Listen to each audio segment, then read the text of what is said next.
He separates. He's to the 20, to the 10, to the 5. Touchdown, Florida State. Warwick got up third down. Winky looking Winky. Wants to throw the knockout punch to Warwick. Warwick open. Touchdown. He does a touchdown. He did catch it. Touchdown, Florida State. Oh, Peter Warwick, how'd you do that? Kermit Whitfield to the left side. A hole to the 30. Kermit Whitfield to the 30, to the 20, 15, 10, 5. Touchdown, FSU. Kermit Whitfield, a 100-yard touchdown. Here's the snap. Winston rolling right. Throws the pass on the other. It's caught. It's caught. It's caught. For the end zone battle, Coleman, touchdown! We're doing it for everybody. We're doing it big all over the country, all over the world, and I'm proud. I'm proud to say I'm a Florida State Seminole.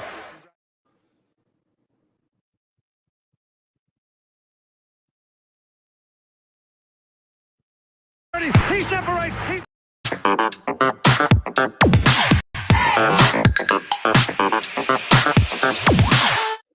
Vince is slow on the uptake on the sound effects there, man. Vince, I can't hear you at all. I had too many other things going on. Technical difficulties tonight. Struggling. Oh, Vince. But welcome everyone to Garnet and Old. That's probably why he's been drinking on the job here. Started a little early tonight. Welcome to Garnet and Old. Let's be honest, it's a loose edition of Garnet and Old because it really is. It's a bye week. We don't have to be stressed out. We don't have work to do for the upcoming weekend for any live shows. So taking it a little easy tonight, but no matter what, easy or not easy, bye week or no bye week, still no inside info, no contacts, no problem. Vince, what do you got there? Why don't you show the people? Well, I've got, I figured when we were going to Fish Weir that I would get some to bring home. So I've got, a little bit of canned version of Garnet and Golden Ale from Fish Weir. And it's just so good, man. And I've got it in my Garnet and Old koozie. So we're representing the night, brother. Absolutely. I've got my wife for my birthday. My birthday was Monday, as many of you know. But on Monday, Kristen got me from Costco, and I had seen it a couple weeks back and mentioned it. I didn't want to get it at the time, but they had a 3-pack of Maker's Mark limited release from the last 3 years in a little case and everything. It looks like a treasure chest, and it's just their selected oak barrels from each year. And so that's what this is the 2019 one. It is quite delicious. That's fantastic. We really are celebrating a little bit here, but I would say it's a little bit. It's not an outright celebration. We're absolutely celebrating being 4-0. Yeah. But I'm not totally. My camera kind of paused there on me. I'm not outright going crazy about it because there's some things we have to kind of chat about today, Ryan. Yeah. So here's what's funny, Vince, is watching that game last week against Clemson. In the moment, my heart's racing the whole time. I'm stressed. I'm really nervous that we're gonna blow this all out. This is gonna get bad. And then we didn't. And then we won. And so it was a weird week and a weird weekend because I was left feeling so conflicted. But Vince, upon further investigation and introspection on my part, I'm just telling myself, man, with how much crap we've been through since 2017, we have nothing to complain about, nothing. And that's the reality.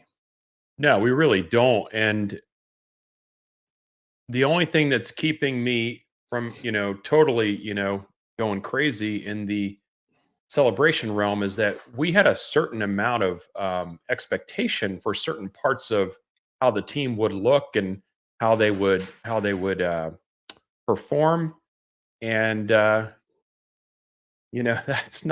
that's not kind of happening the way we kind of thought it would. So, but we're still 4-0. And we're going to talk about a number of things tonight, looking back on the first 4 games, not just the Clemson game, but the first 4 games altogether. We're a third of the way through the season. And there's a lot to talk about. There is, Vince. There is. Listen, I was thinking about it, Vince, in the big picture of things. I'm just adjusting my camera here. Big picture. Are there things to fix? Absolutely. Is Jordan Travis injured? 100%. Why else would he not run in those games? So I'm thinking about this. If any other team besides Florida State, take the fandom out of it. Let's say Texas, right? Let's say Texas quarterback, and we were watching their game, and a couple games ago he got injured, and you can tell he's still favoring it. Usually an athletic quarterback, but isn't really running. And let's say Texas, Vince, went into Oklahoma, even if Oklahoma wasn't ranked, and beat them in overtime.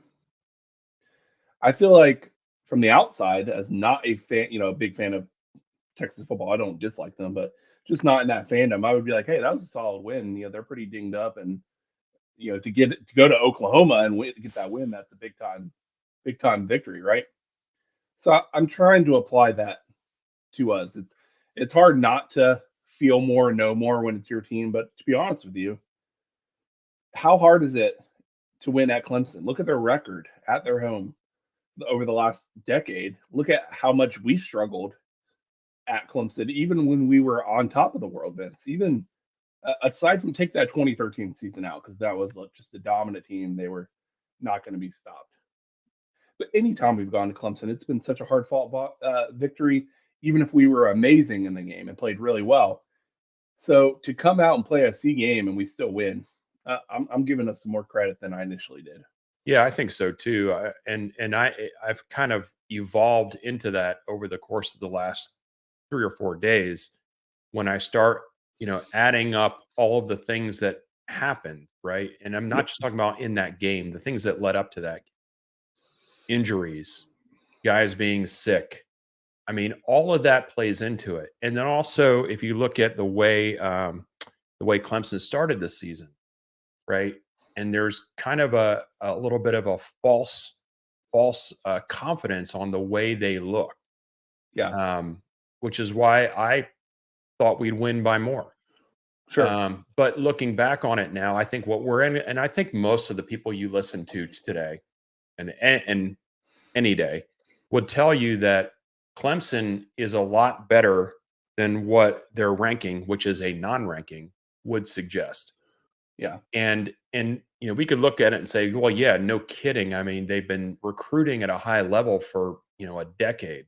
yeah, Um, it's not like you're on the freeway and there's someone and Clemson's riding in the right hand lane doing 40 and yeah, you're doing 80, right? yeah. Clemson's doing 72 and you're doing 74. And keep in mind, their You backs were against the wall. Right. So you're passing them, yes, and you're going to win that game. But to think that you're just going to zoom by them, I think from a fan perspective, we have to take off the glasses. Mm-hmm. And you're right, Ryan. And I would say that was a C+ game for Yeah, our team in terms of our ability and our talent level. That was a C+ game, and if it would have been a C game, we would have lost. yeah, Right? C+ game gets you a win in overtime. I'll take it every day. And I think Clemson, they may lose another game this season just because they have trouble holding on to the ball. yeah. But I don't think they're going to lose much more than that. Yeah, I actually think they will only lose one more game. I think their final record this year will be 9-3. I don't think it'll be good enough for them to get the ACC championship against us because remember this year, everyone, that it's not the Atlantic and Coastal Division. It's just the top two teams record-wise in the ACC, which I prefer. I think that's a much better system. But Vince, to go back to what you said about Clemson playing Duke, first weeks are weird, man. Look across the whole country. I mean, they're really strange. If you look at that game by itself, how many times over the years have you seen wacky things happen in week one where you think, I mean, I brought up Texas earlier. You know how many times I thought Texas was back in week one or week two, and then they just collapse on themselves. So, and they turned the ball over so many times in that Duke game where they honestly probably, like, if they had punched it in. They had a million red zone trips in that game that they probably could have punched in for a touchdown. Sure. And we've seen Duke now come out in subsequent games and be a really, really good team, right?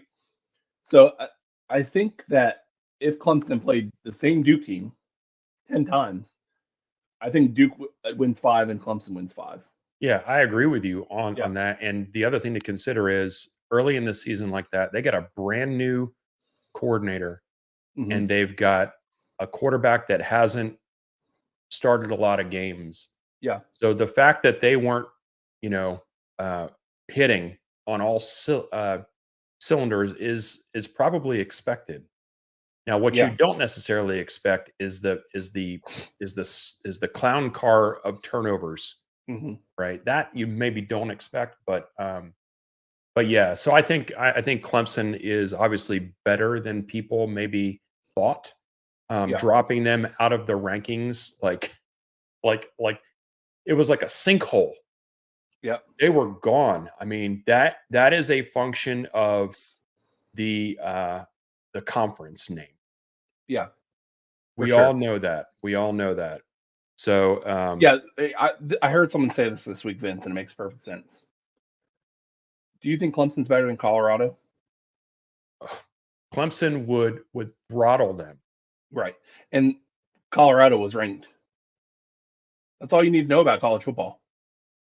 Yeah. That is it before the college football playoff rankings come out, which you trust those a whole lot more because they take in, 6 games about for Sure. every team. AP and coaches polls, man, it's a fun thing to have, right? It's entertainment. But I would say every single team on the top 25 would probably beat Colorado by more than 3 touchdowns. Yeah. Almost I there. mean, Yeah. I mean, come on. Colorado Oregon Colorado embarrassed them. Colorado is a media driven story. Mhm. And I don't doubt we all have we know they have talented. We're getting totally off base here. I But it's love it. Lucy. It's a It's Lucy Lucy. version. Yeah, don't say it. Yeah. But they have top level talent, yes, but they have no real depth across the board. And most teams that are buttoned up are going to beat them. Their offensive line is trash. Yeah. The point being, coming back to the original point, was Clemson would probably beat, I would say, the back half of the top 25, or at least give them a run for their money. So again, it just goes back to me being grateful that we're 4-0. I mean, you and I both picked FSU to be 3-1 at this point. Both of us. We picked different losses, but we both picked 3-1. So right now we're Yeah. headed into the bye week 4-0, and we're about to play a Virginia Tech team that, let's be honest, Vince. Now, I'm not taking any opponents for granted at this point, but Virginia Tech through 4 games looks rough. And Yeah. so you win that game, and listen, we still have some hard games. You got Miami, who's looking better. Even Florida's looking better. You got Duke. So yes, there are some teams that are going to be challenged, and if we play like a C+ game again, we could lose. Yeah, I mean, yes, absolutely, because it happens every week. It happens every week to a team that should not lose. So to think that Florida State is immune to that would be wrong. But this bye week comes at a critical time in terms of health and also in terms of because of the health, because of guys getting back, hopefully, the coaches can kind of put the right pieces in the right place. And I think that has a lot to do with a lot of the struggles we were seeing through the first 4 games. Not to say that everything is going to be hunky dory once we kick it off again, because I don't think that's true. Yeah. But I think any of the frustration that you're hearing about from fans on Mhm. social media, from talking heads, you're going to start to see that kind of get whittled away, in my opinion. What do you think about this comment here, Ryan? Dabo and Nick overrated. They bought them championships using NIL before it was legal. Yeah, what's funny is they bought a lot of those recruits, but now that it is legal, but except for God's name, image, and likeness, that's what Dabo's building the program on. he doesn't use the official NIL portal. But it was interesting. I appreciated the graphic, Vince, during the game. Yeah. I don't know if you saw it, where it was like animated characters of all the people we brought in the portal, and then it showed Clemson. Yeah, it was very a funny. 0. Yeah. That was good. And Dabo's like the bouncer on Yeah. the Clemson door, not letting anybody in. I think he probably wished that he had taken a few people. It could have made a difference in this game.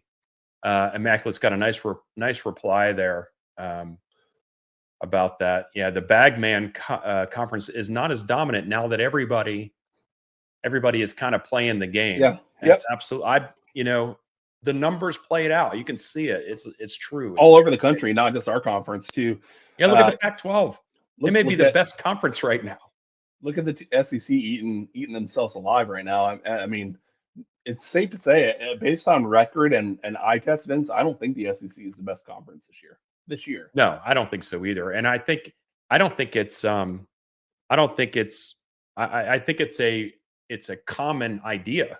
Yeah. Like, that's not just, non-SEC people saying that. If you look across the board, the SEC is not the best conference this year. To get to Philip's question, though, so the running game, obviously that's been a matter of concern. Now, Philip, I do think we get the running game going because we're going to get our starting 5 back together on the offensive line.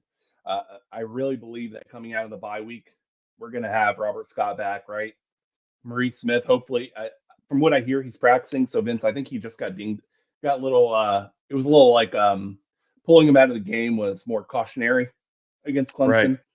They were scared that, he re-aggravated something. But let's be honest, you put Robert Scott and Maurice Smith back in there, and all of a sudden, you'll be surprised when all of a sudden we're moving the ball, right?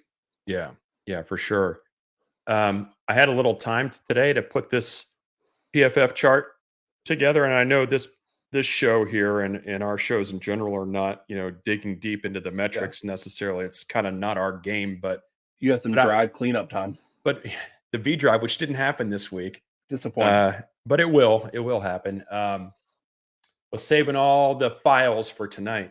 If you look at these grades across the offensive linemen, through all the games, you can see where the problems start to arise and then where the problems kind of rest, in general. Yeah, so, plus Harrison Casey Roddick. Yes. I mean, and so the color coding here is my own. Green is great grades, right? Blue is admirable, really good grades. Yellow, you're doing pretty well. And then orange would be not so great. Yeah. NA is obviously, no snaps. So a couple of things here. Once people went down, once Robert Scott went down, once Mo went down, you could see some problems here as they started to shuffle people around. And I also listed on here who the starters were for each game because of that. Yeah. But and this is nothing new. I mean, I looked at this and I come to the same conclusion that a lot of other talking heads, podcasters, broadcasters, whatever, fans that pay attention to stuff. I came to the same conclusion. I don't think that Byers as a starter at tackle is the right move. It might be out of necessity right now. Correct. Yeah. Correct. But I think once everybody gets back and healthy, I have another lineup down there at the very bottom, which I think is probably what should happen in terms of the lineup once everybody is back. Yeah. One thing can I tell you one thing I'm concerned about just sure. Overall that I'm actually, let's say I'm shocked about, Vince. Julian Armella not playing. I would say, I know he's young, Vince. I do know that. But when you need someone, when you're playing a speed team like Clemson, fast defense, right? Really fast. And you're doing a lot of counter and outside zone. Man, Julian Armella, he can pull and he's quick. And if you watch some of those run replays, Vince, when the running backs are getting tackled for a loss again and again, it's because the guard is pulling, right, and not getting home in time. He's not fast enough. And so I'm actually shocked that we didn't see some Julian Armella in the last 2 games. This is Armella's second year, I believe. Second year? Yeah, it must be. Yeah, he was a redshirt freshman last year. So, hey, 4 years ago, he'd be a starter. He'd be our best player. He'd be our best player. Yeah. But that's not the case anymore, thank God. I think you're going to see more of him as the season goes on. Now, he can play in 4 games and not lose his red shirt, right? And not lose a year. Yeah. So if they can feather him in later in the year and still, kind of continually build him, hey man, if you think about the injuries that took place and they didn't burn a bunch of people's games as far as the younger guys, and we still came out 4-0. Yeah, that's a little bit of magician work, man. It sure is. Yeah, no, I totally agree. What's funny about just looking at the numbers overall, a couple things stand out to me. Bless Harris is actually pretty good in pass protection. Oh man, it's just not great. So here's what's funny: when you have this kind of depth, you can play around with that a little bit once we get everyone healthy. Where passing down 3rd and long, you bring in Bless Harris, right, and then you swap him out for Robert Scott for 1st and 2nd downs. Like, you could do that kind of stuff, which is exciting. Yeah, I don't know that you want to do that, because then you're kind of tipping your hand as far as Well, I mean, 3rd and long, pass hand. So so-and-so's in, that means we're going to do X, right? But I mean, you can see from the grades here that the offensive line is much better in pass pro than they are in run pro. But you know why that? I think this has a lot to do with no one being worried about Jordan Travis running the ball, and so it all plays into it. Watch it for all of you that at home. Put on the condensed games on YouTube, any of them. Teams are walking up, putting 7-8 men in the box. They know he's not going to give, or and they know he's not going to keep. They know we run counter, so they're ready for that. And then they know he's fallen in love with the deep ball, and so they're saying, okay, if you're falling in love with the deep ball, we haven't seen you be a high percentage on that, so we're going to give you man-on-man coverage, 1 safety, maybe deep. And go ahead. You can have that deep man because you're missing on more than 50% of those currently. And they're challenging us in the run. Now, where this changes is if Jordan Travis gets healthy, if Robert Scott is back, if Maurice Smith is back, the first couple times that Jordan Travis puts on tape that he's keeping, all of a sudden we're in cover 2 again and zone deep. Right. It totally changes the game. Yeah. Totally changes the game. It's his ability to show that he's going to keep. And it's also the fact that if you get this different lineup in place, they're going to be much better at traditional run game as well. So, like I said, the bye game is not the elixir for all the problems, but man, it gets us back on track. For sure. And for Phillip there, it's just it's his shoulder. I don't think there's anything wrong with his legs. I think the coaching staff has told Jordan going into these last few games, hey, protect yourself. We need you for the whole season. We're going to be getting into a bye week. We can get healthy then.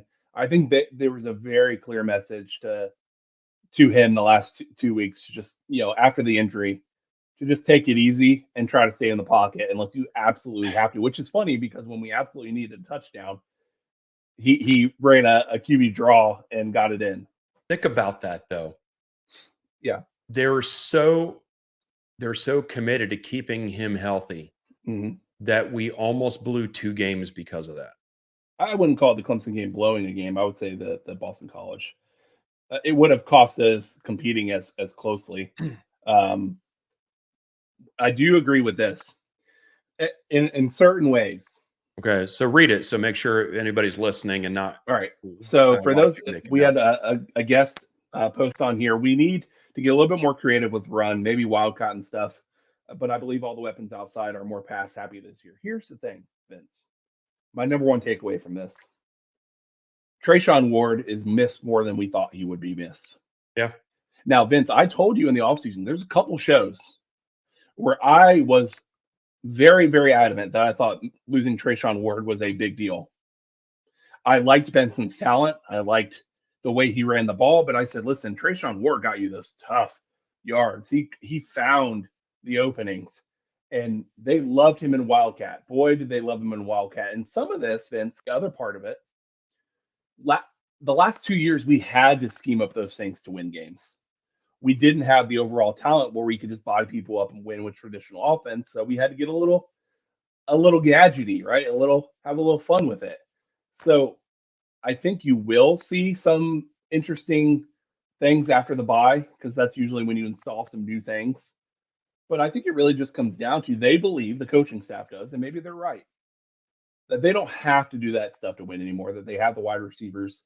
And hey, as an offensive coordinator, Vince, I would be past happy too if I had Keon Coleman and Johnny Wilson. I would be. If I was playing NCAA football, guess who would be doing PA boot and 5 wide all the time, right? Yeah, for sure. And I think that transitions us nicely into JT's performance in general this season. Yeah. So a couple of things here are true, I believe. I believe he is hurt way more than we think. And I don't think it's anything more than the shoulder, right? I don't think he's got like lower extremity issues. He ain't got a knee. But I believe that shoulder has has a great effect on everything. It's not just throwing. It's not just throwing. It's changing directions. It's the willingness to to go for more yards. It's all of that. It's part of that.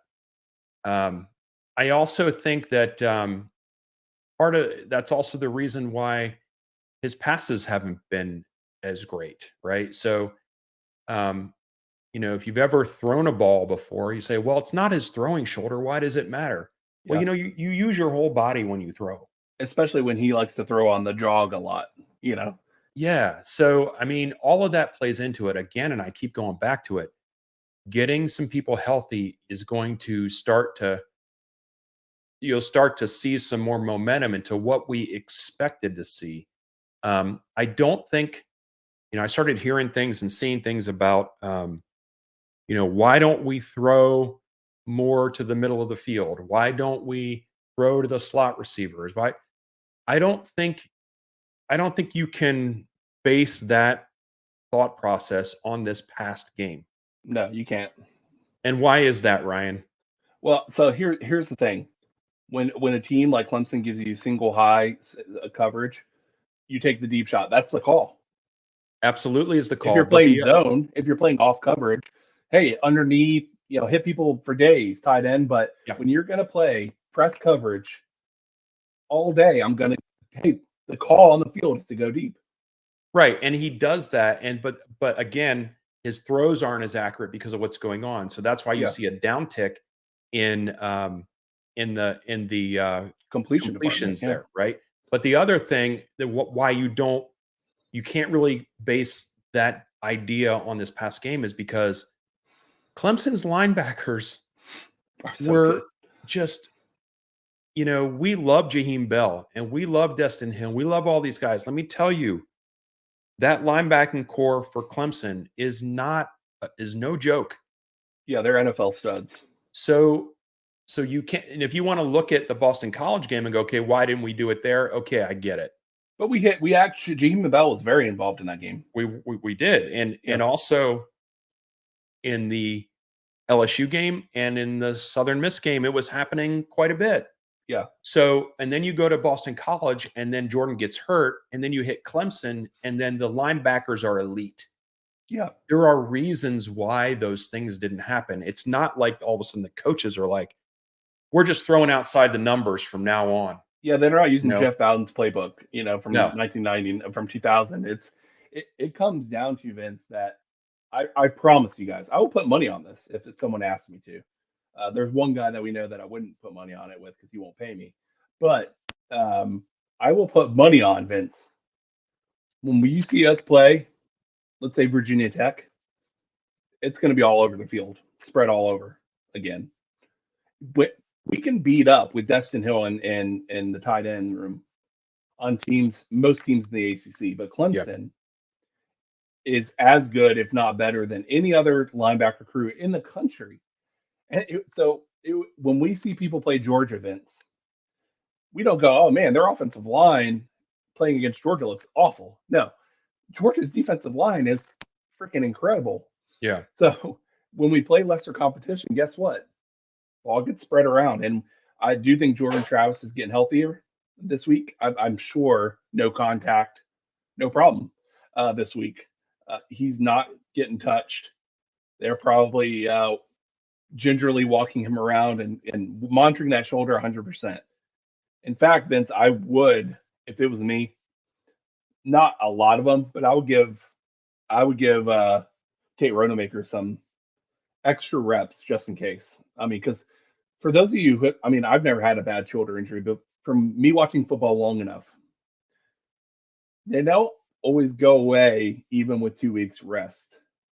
You kind of have to play with it at nagging injury, which sucks because it really does get in your own head about things. We've seen it from FSU quarterbacks.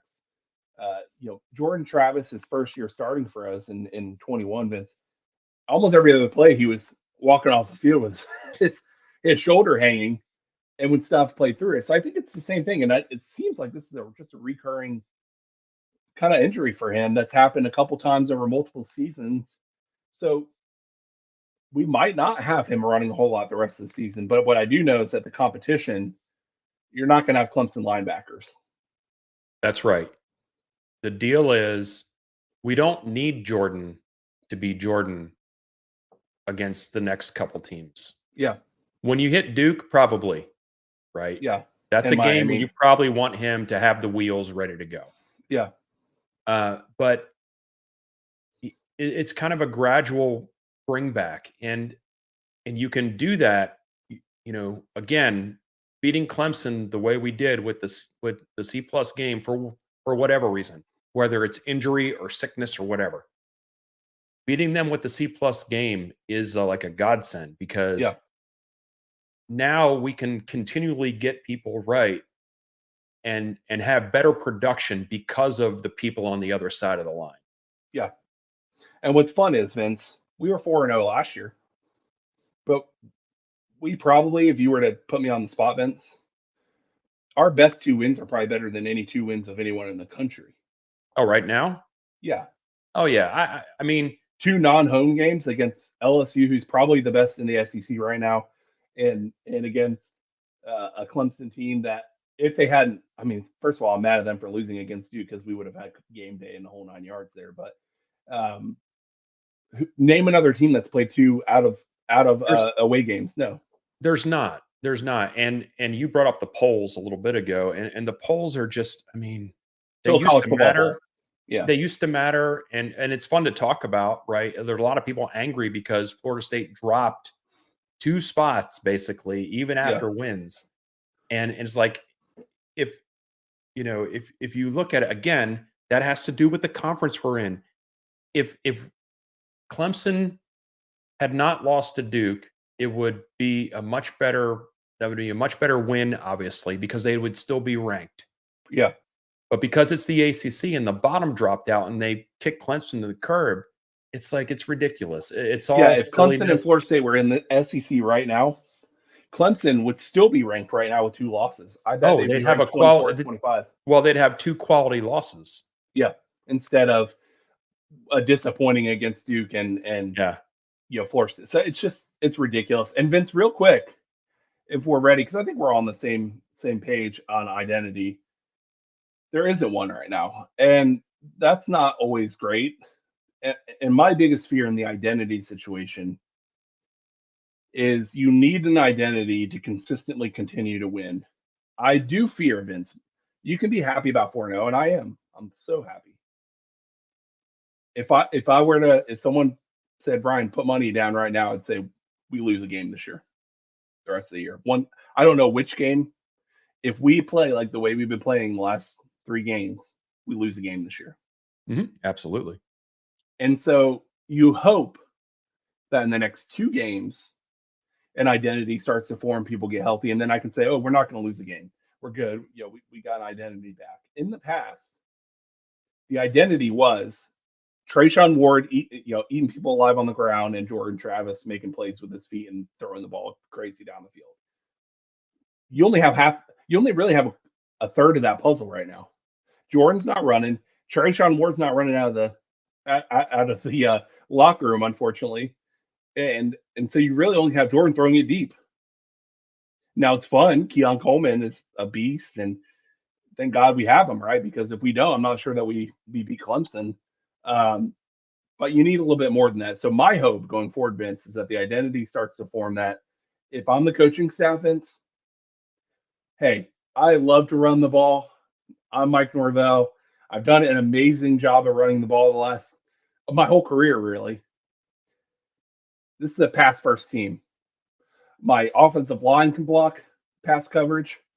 My receivers are dominant. Let's go and get creative with the passing game and go 60 to 70% pass. That's what I would do. Yeah, I know, but I don't think you would make that decision right now, and here's why. I would make it after Virginia Tech if it happened again. I would do it after Syracuse, to be honest with you. But because you have already played the top defenses that you're going to play this year. And so you don't want to throw out your maybe your thought process just because Clemson did what they did against a kind of a three-wheeled car, right? Mm-hmm. So you're going to continue to drive that. You're going to get the right starters back. You're going to mix and match the offensive line to get the 5 best guys out there in the right positions. You're going and your standard run game is going to be better because of it. Jordan Travis is going to get healthier, hopefully, over this time. And the running game will be better because of that. So I don't think you do that now. But after Virginia Tech and after Syracuse, probably, if you don't see any real forward progress with the run game, absolutely, it's time to just throw it around. And we've seen teams do that, Vince, in the past. We have. I mean, I've seen countless Big 12 teams pretty much abandon the run game, like it's not even existing, and put up tons of yards. They don't abandon it. Most of them never had it. Yeah, I mean, you a perfect example, Vince, is that we had a couple West Virginia teams in there. Even when Clinton Trickett was there, they were throwing the ball over the yard.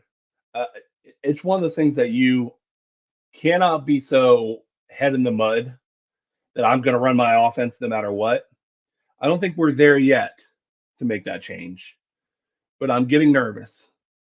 I'm not nervous about it, Ryan, and because I don't think this coaching staff is that way. This is the offense built for playmakers. And if the playmakers are only happening on the passing side of the ball, that's what's going to happen. I don't view Mike Norvell, Alex Adkins, I don't view them as the stubborn, 3 yards in a cloud of dust. You know what I'm saying? I don't view them that way. I view them as taking the pieces you have and making it work. Are you surprised, though, Vince? Can you at least say it's surprising, even not against Clemson? Let's go back to Boston College, how much we've struggled against Boston College level talent running the ball. Yeah, I am, yes, but I also have to paint that against the backdrop of who was in the game, who was 100% and who wasn't. I mean, there are reasons. Yeah. For this that. Is your opinion, Vince. This is what you're trying to say. Yeah. You can say it, Jim.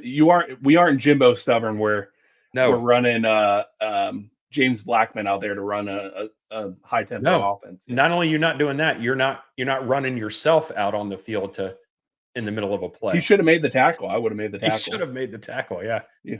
Yeah, that's exactly what I'm saying. And he's not the only one. There are a lot of coaches out there that just, there's no way they're going to stray from what they think the optimum, way to play football is. Yeah. And I don't think Mike Norvell's that way. So I'm not really worried about that. I think they will make the change if the change is warranted. I predict, though, Vince, at the end of the year, we'll look back and the identity of this team will be the passing game. That's my belief. Could be. Real quick, Vince, I don't want to spend a ton of time on this because anyone who claims to have any real. Oh, Before we sorry. get to Daryl Jackson, Okay. because I don't want to forget to talk about this, because people have been asking us to talk about it, and anyone who pretends to have any information, like there's some new breaking news about Florida State leaving the ACC, it's guys, nothing has changed. In fact, Clemson, all the news reports about Clemson leaving by October, all the reports, it's funny because they've all said sooner rather than later, which is the exact Yeah. phrasing. Almost like, Vince, that Florida State and Clemson are working together. Yeah. Anybody that says they have a date, and we fell into that a little bit earlier this summer, because there was an actual date looming Yeah, that had to be met before we. met, right? But anybody that's saying that, this is going to happen by this date, I'm telling you, you got to think about it from the school's perspective. What would be the benefit of doing something like that in the middle of the season? There is no benefit. Yeah, I mean, the only thing you can kind of ponder is that maybe some booster wants to kind of lighten Clemson underperforming, and let's get out some positive news that we're going to make a change. Oh But man. we said months ago, I promise that Florida State's president, Clemson's president are on the phone all the time. And it will not shock me when it does happen, because it will happen someday. I'm not saying it won't. They're going to announce the same day. Probably. Yeah. So And we here, don't know the and, day and time. It's almost like, I don't want to get blasphemous. I was going to say it's almost like the yeah, end times. No one knows the day or the time. right. But it's going to happen, just like the end Here's times, right? here's the thing, Yeah. is that it's nothing against the ACC. Yeah. If you think about it that way, it's like, well, why is everybody so? It's nothing against the ACC. It's just that the ACC is not good enough, Yeah. right? And is it the conference's fault in general? Sure, but you cannot fault any of the schools that are looking to better their Yeah. situation. That's what stewards of an institution are supposed to do. Yeah. So, and all these schools, all of them should be looking at ways to better their situation. And I'm And sorry that's I got us off topic, by the way, Ben. no, So, that's because fine, this because is a it's been loose show. swirling around. It's been Yeah. swirling around, and you and I both got a message earlier this week about, what have you been hearing about stuff with realignment? Have you heard anything new? And I responded, I said, I haven't heard anything Yeah. And we about have that at several all. people that we would probably have heard it from. Yeah. So if you're a Clemson fan, or you follow that team, or people that follow that team, they're all riled up the way Florida State fans were in August. Like right now, they're thinking October 10th is the day. Yeah. I would be shocked Yeah. if In my opinion, it anything doesn't happen until happens. after January. If anything happens before the end of this college football season, including all the playoffs and the national championship. Yeah. Now, speaking of the playoffs and national championship, back on topic, Vince, Daryl Jackson. Okay. So he did not get approved for the waiver for the season. We know that. Unfortunately, all the lobbying from politicians trying to get him, back on didn't work. But the good news is, Vince, he would be eligible, not for the ACC championship, because that's technically in season. I guess according to probably some bylaw. It's within the semester. Yeah. It's within the semester of the school year. But he would be eligible for the playoffs. So if you're a Florida State fan and you are thinking that we're going to make the playoffs, and I think it's fair to say me and Vince both think there's a good chance we do. Boy, what a grand thing to bring in a healthy, completely 100% healthy and green, ready to go Daryl Jackson in the playoffs, huh? Yeah, it would be great. And let's just also say playoffs. Let's just say postseason, because it could be, if we don't make the playoffs, it would be a bowl game, right? Yeah, if he wants to play in it. If he wants to play in it. I don't think he would unless it was the playoffs. Personally, I mean, right. And because if you get the playoffs, then you have a possibility of playing 2 games. Yeah. And if he really is thinking of, let me get some tape out there, and really I'm going to be a one and done, and my one and done is literally 2 games and I'm done. Yeah. But yeah, so and that is strictly because his denial of his waiver is for the school year, or is for the fall semester. Yeah. So yeah, Daryl Jackson, who many had claimed would be our best defensive lineman, Yeah, could be back. could be back, very healthy, and he's been practicing. So that's another Unicorn. thing people. I'm gonna call it, Vince. I'm gonna call it Unicorn 2, the sequel. That's fine. That's a lot of people don't know this or don't pay attention like we do to this, but he's been practicing. Yeah, and he's He's probably our allowed to best practice. defensive lineman. He's allowed to practice, and he has been. And so Coach Norvell talked about this 2 days ago, I think. Yep. Trying to be ready actually not if, when the time comes that he could literally just be plug in. Yeah, it's not a whole lot of teams that bring their best potential defense player on the field in the postseason 100% fresh.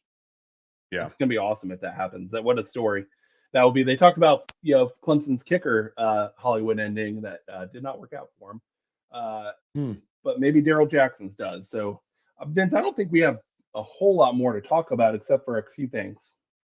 3:30 kick for Virginia Tech, which is fun. Vince and I will both be there at the game. So we'll do a pre and post game for Virginia Tech, and we might have some things in between there. We'll see how we're doing at the tailgate and Lot 12. So come visit us in Lot 12 if you're going to be there. And then Vince, it's kind of exciting. We're going to be in October, and it'll be the first time you and I are going to a game at the same time. We've been kind of missing each other. I didn't go to the LSU game. You didn't go to the SMU, the Southern Miss game. So it's been kind of tick-tock on games. So we're going to be back together. We are going to do another one. We're going to do another one. And it's going to be great. So come by Lot 12. It's going to be awesome. I have some free swag there. It's going to be a really great time. And we're going to have some food grilling up. Maybe not for everyone, but for us. We're going to have some food and maybe some drinking, Vince. I don't know. Hey, if we knew who was coming, we could prepare. Look at this. Look at this, Vince. That's what I'm talking about. That's what I'm talking about. Come on by. Yes, we will be happy to see you there, because we're going to do our pregame show from Lot 12. Mm-hmm. And we will be doing a postgame show from the stadium, but the pregame show will be from Lot 12. I think, Ryan, we're not going to break this out just yet, but let's just say Garnet and Old has kind of a fun little additional pregame fan-oriented fun thing we're going to do. Segment. Let's say segment. Yeah, segment. That's probably the best way to say it. And we don't want to spoil it. We're not even going to talk about it before we do it. We're just going to drop it on everyone. We're just going to do it. We're going to drop it on here. And we have no idea if it's going to work out. It could be terrible. It could be really bad. And it could be really bad, but it also could be really great. And so I can promise you all this. If you subscribe to all these FSU channels out there, I promise you one thing. Nobody on game day has ever done what we're about to do. It's either going to be funny or really bad, and maybe I get hurt or something. I don't know. We'll see. Yeah, it could be. But so that's happening, the VT game, and the reason why is this schedule at the beginning of the year has been weird, man. We were in Orlando, and then we had a home game, and then 2 away games, and now a bye. So it's been a long time since Doak has been rocking. But I don't mind that, Vince, because you push the heat back. You push the heat back, and it's going to be out of September. Should be good. Yeah, weather should be good. And speaking of, what else is coming up? So October 20. So Virginia Tech, right? And then the next week is the Syracuse game. Ryan, you're going to be there? I will be there. Yep. So we'll both be there for that. And then the Duke game, which is homecoming, we'll both be there for that.